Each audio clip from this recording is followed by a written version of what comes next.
چیروکا سیم بازرگان و عفریت میری درال تی گوتن کو ددمکی دا بازرگانکی پر دولمند هبو کو لگلک ولاتان دکانین می هبون. بازرگان روژکی لحسب خسوار بو و بری خدا یک جوان وراتان. لسر ریاوی گاوا گرماهی زیده بو او لبندارکی سکنی رونشت و جتوری خواه خوارن نانک و چند خورمه درخستن. پشتی کو خورمه دخوار دندکی وان دا آوید. دوی گاوی دا عفریتکی مزن پیدا بو قبضا شور ده دسته شور دهجاند و ده قیریان. رابا سرخواه دا چه والاوی من کشت از جی ولی تا بکشم. بازرگین گود چه ما من کنگی لاوی تا کشتیه؟ عفریتی گود او دندگین خورمه انتا دا آوید لسنگا لاوی من کتن و او بیمر. بازرگین گود انصاف عفریت مزن از مروفکی مومینم و نگارم دروان بکم. لیبلی از پر دوله مندم جن و زاروکین من هنه و هر وها دو بازار ده مالی من هیا. به ازنا تبا از دخوازم و گرم مالا خواه خاطر جوان بخوازم حسابین خود تمام بکم. گاوا کاری من خلاص ببا ازی و گرم وی گاوی تو من دکوژی دهیلی تو دزانی خودی شاهد من اکو ازی لسر سوزا خواه بسکنم. عفریتی جو بازرگین باور کر و ریداوی داکو او هره. بازرگان و گریا ولات خواه حساب خواه سر راست کرن پاشی سرا خواه اشکره کر باف ده جن زاروک همیان دست بگیری کرن. بازرگین وسیعت خواه نویسی و لجم مالبات خواه حیا داویا سالما وی گاوی رابو سر خواه کفن خواه آوید سر پی خواه جمالبات خواه جیرانان هوالان و مروبین خواه خاطر خواست و بفکرین بهیوی برای خدا جیه کوده عفریتی بدیان. همین ناس و دوست مروبین وی گریان گرن قیرین و هاوار. بازرگان بروجان بری و چو و هادگی هاشت جیه خواه بری.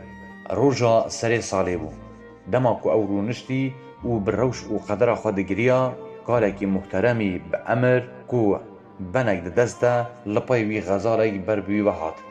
وی سلاف دا بازرگین و جیر جیانک دریج و بختیار دا خواست کرد. او جو بازرگین پرسی ما خیره چما تو ولی بتنی لوی واری جنان رونشتی؟ بازرگین مسئله خواه همیش ویره گود قالو گلک عجیب ما او گود والله برای من تا دینیتیه که مازن کریه و مسئله تا عجیبه. اگر بینویسین ای گلک زانه لسر بفکرین و جه درسی ور بگرن. قالو رونشت و دست با آخافتنه کرد. لیوی دید کو بازرگان نه لسر شیخویه دناف دهشت ترس خم و شاشبونی ده وی گاوی کارکی دن کو بنک ده دست ده و لپای وی دو کوچیک هات وی جی سلاف ده و جوان پرسی که او جبو چه لوی واری جنان سکنینه وان جویره مسئله جسری حتی داوی گود. برونشتنا کارو را کارکی دن جهات کو هسترک گورزر پیره بون. کارو سلاف ده و جوان پرسی که جبو چه رونشتنه جیره مسئله خواه گوتن یا کن نحو جای ام دوباره بکن. دم اول وی داری رونشت بون بایک را بون گجولک شیبو و بر بوان وحاد. لنیزی وان گجولک جهف چو عفریتک پیدا بو کو شورکی توش ده دستی ویده بو. جچاوین عفریتی پیدا چون به بازرگین گرد و قیریا وره تا چوالاوی من یه کرونیا چاوی من بو کشت از جواری تا بکشم. وی گاوی بازرگین دست بگیری کرد و بو مزاوی هر وها وان هر سکاران جی نرازی بونا خوا نیشان دان و کلوگیری بون. کاله کمین خودیه خزار دست عفریتی را موساو بود.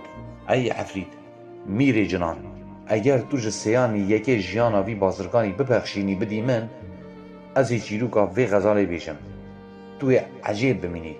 عفریتی بود بله کاله محترم چیروکا خواب بیجه هکه هجابه از جسیان یکی جیاناوی مرووی ببخشینم.